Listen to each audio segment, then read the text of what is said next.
let's say musical artist to not complicate things, but I don't know if that's my technical category. My name is Nick Oliveira. Welcome to the Indie Seat.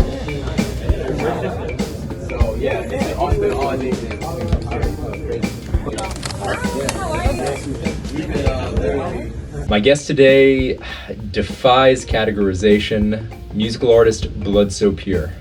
Blood So Pure, thanks for joining us. Yes. All right, so typically when I do these interviews, I always do research beforehand. I couldn't find a lot of information on you online. Nowadays, that feels, that kind of privacy, how nice is that? It has pros and cons because I traded away a lot of my privacy at a young age, and it got to a point where I wanted to take it back. But now I have to deal with people not knowing certain things that I've done enough to give me accolades to get through certain doors. However, I don't have as much pressure. You know, I've traded it. So when you said you had given away your privacy at such a young age, can you go into detail about that? I'm I guess an internet baby, so I was like doing a lot of things on the internet at a young age, but ultimately I ended up doing like Instagram back when like the videos were like 10 seconds. I was doing a lot of videos at the time, and for someone from where I'm from, I feel like I gained a lot more attention than I thought I would. And then that became me sharing a lot about my life at a super intimate level, which turned into not a lot of privacy. I'm from Delaware. Have you ever met someone from Delaware? Good question. Do you know anyone from there? You can, even if I'm from Delaware, I could name you multiple people before I moved here that I knew were from Miami. But the likelihood of just being able to be in the spotlight or getting attention in Delaware is just like hella low. You're saying like that threshold for fame in Delaware is low, that it was easy to get over it. It was just super low. So I felt like getting a lot more, like getting attention, like a decent amount, which is really small, there is like a lot. It's kind of like money, like conversions of money. Delaware is really small. So, I mean, would it get to the point where you would walk into a place and you knew, like everybody knew you, but it wasn't reciprocal? Like you had no idea who they were, but they were approaching you in the street? Opposite. I had to deal with people not knowing, until like later, people not knowing who I was because I was considered weird. But then I could go to like North Carolina, California, Florida, and have people like wave me down in the street, at a certain point. And then back home, I'm just like, you're just not considered at all. My attention online was like high, and I had to deal with that being someone who didn't really get certain levels of positive acknowledgement, I guess, from like peers and like stuff like that growing up. Like what kind of videos were you posting on Instagram at the time that got you this attention? I was like talking to myself about my life. That's how it began. I mean, how, like, is this like rated PG? Like, what is this? It all started from me trapping myself in my room and doing acid as a kid. And the way I like dealt with the feelings of loneliness was by talking to my camera, which led to me posting that, which led to me beginning to think about more and more concepts, till I started sharing to no one at first. The next thing you know, people are watching, and are watching more and more, and then I'm just sharing concept and ideas. I just would share anything, like how I felt. But I mean, it started off more like informative, like I was going through an unraveling and rewiring of my consciousness, and I was sharing the entire process with people, down to the darkest thoughts and certain things that I would go through, like me crying, or a lot of information that people might have not potentially been ready for. Information related to your psyche or related to... The psyche. The psyche. Yeah, not just mine, but the way that this all works. And then to be seen in that way, you know, it's like a Disney kid, like to be seen in a way so people are like, you're that guy.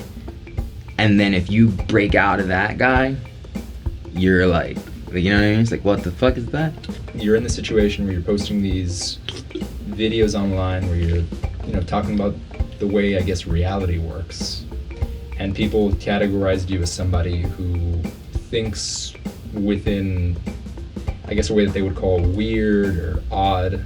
In the physical world, people thought I'm strange. People from Delaware tend not to think outside of the box, or they did not. But people online felt me, and they felt what I was saying. I was, the people who were attracted to watching me were people who weren't speaking out about these things that were occurring to them, you know, and at this time period, the 2012, 2013 time period, and these shifts happening, they were people who resonated with what I was willing to share about what I'm going through. Would you say that was like your first, before even music, that was just your first exposure to, I guess, art? I mean, they say that art holds up a mirror to the self.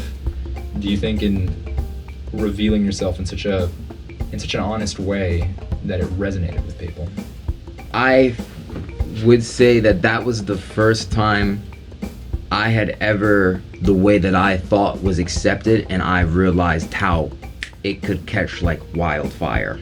Like, I went from thinking of myself as like, damn, am I just like bound to be like in the midst of like the human world forever without being like able to be accepted, to like, holy shit, man, that's a lot of people that feel the way that I feel. There's a lot of people that I can connect with. There's friends out here. What? You know, I have friends. So these posts that you were doing, they came from a place of loneliness, and then in a way it showed you that you weren't as alone as you thought you were. In the grand scheme of things, yeah. So what brought you to Florida from Delaware? Like, what inspired the move? When did you move? I've been coming back and forth. I mean, I didn't live in Delaware before I came here. I actually used to live in North Carolina and like California. And then I moved back to Delaware for like a second. But I've been coming back and forth since 2016 was my first time, I think, coming here. But like, I've been coming back and forth since 2017. I originally came here for weather and fruit, because I was like a fruitarian. Only eating fruit? At one point in my life, yes. How did that work for you? I mean, how did that work out? It showed me a lot about discipline, and it showed me a lot about how to balance myself. You know, because I was like unbalanced, I guess, in doing it. But it showed me how extreme and how far I'm willing to go. So, I mean, it worked out well, but there were some side effects that had to be balanced out in the long run. It got super small at one point, you know? But, I mean, I learned, like, through that process, I feel like I learned how dietetics works for me, you know? Like, 'cause the journey of dietetics is, like, a super key thing in my life. So like, it just helped get to where I'm at now, whereas I would say I feel like the healthiest that I have been. How does nature play into the art that you make? Yeah, I'll tell you what a tree told me. I was in the forest and a tree told me, hey man, like, we love you, but we don't need you here because we get it, right? So you got to go back down that hill and talk to people because you're my legs. So nature is a part of, like, a main part of why I'm even here doing it. Speaking on behalf of nature. Yeah, different parts of nature. So I mean, it's inspiring. It's my home. Like, I want to live in a closer entanglement with it. It actually pains me to not, but I know that I have to do certain things, so I have to integrate a life of both. You've got that Henry David Thoreau ethos where it's the best thing I can do is build my own little home within nature. No. I would like that, but if I were to do that, eventually, as the world is right now, somebody would come and bother me. I can't just build my own little home and get away, because then other people who don't get it will eventually close in. You feel me? Like, I gotta get other people there with me to realize, like, the whole idea of living in a closer entanglement with nature. It's not about getting yourself off the grid. It's about bringing everybody else off the grid. Yeah, it's about just, like, changing the way the grid works. In a sense. Like, the grid in and of itself will have to change. Like, the shape of that shit. We're gonna turn it into something else.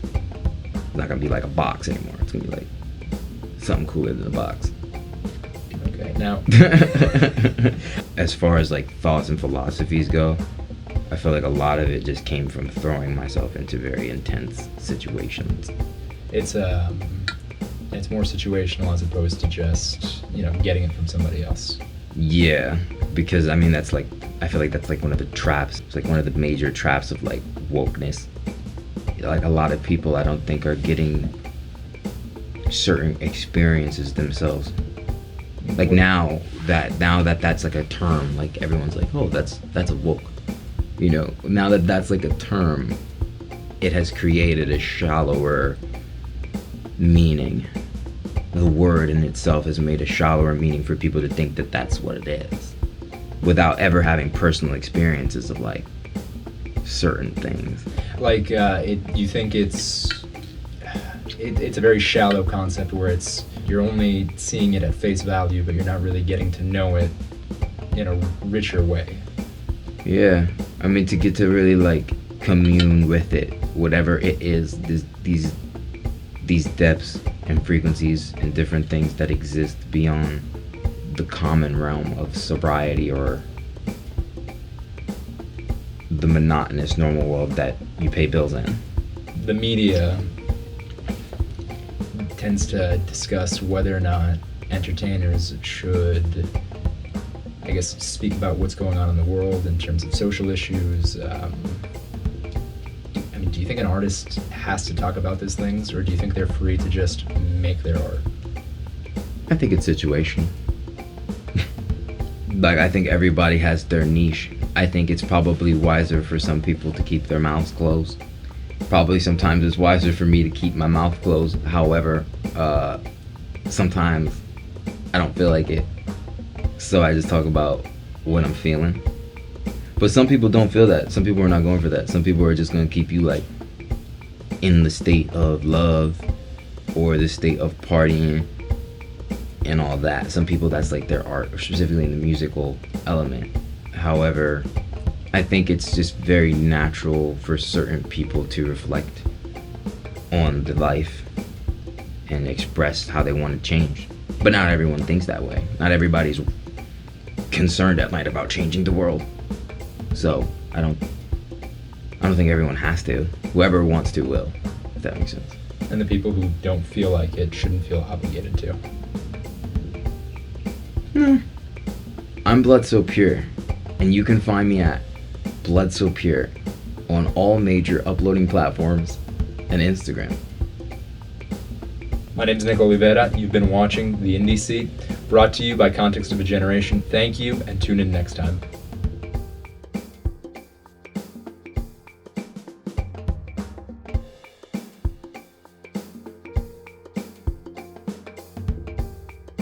So that was The Indie Seat. If you like what you saw and you want to be a partner, or if you want to collaborate with us, even if you're an artist and you want to submit your work, check out our website, contextofageneration.org, or go ahead and submit an email to us at submit@contextofageneration.org. And for all the artists, make sure you put your name, your social media handles, and attach some of your work as well. And for those who are interested in being a partner or collaborating, please email us and we would love to reach back out. Peace. That was The Indie Seat. Thank you.